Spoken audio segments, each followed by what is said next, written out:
Hello दोस्तों, कैसे हो आप सब। दोस्तों आज हम आपके लिए लेकर आ गए हैं बोट अवंते 2.1 1550 प्लस साउंड बार का रिव्यू एंड साउंड टेस्ट।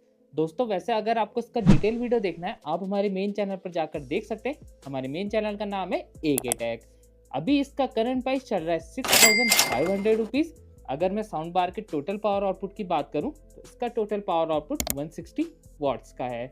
हमें सबवूफर जो है 6.5 इंचेस का मिल जाता है एंड साउंड बार पर जो ड्राइवर साइज है वो मेंशन नहीं कर रखे बोट ने। अगर मैं कनेक्टिविटी की बात करूं तो इस पर हमें Bluetooth, USB, aux, HDMI, ARC, optical ये सब की कनेक्टिविटी मिल जाती है। साथ में गाइस इस पर हमें वायरलेस सबवूफर नहीं मिलता है, ना ही डॉल्बी ऑडियो का सपोर्ट मिलता है, तो ये थोड़े से ड्रॉबैक भी लगे मुझे इस साउंड बार पे। चलिए ऑडियो क्वालिटी टेस्ट करते हैं। प्लीज़ आप लोग अपने हेडफोन्स का यूज़ करिए। अगर आपको ये शॉट पसंद आया होगा तो लाइक कर दीजिए।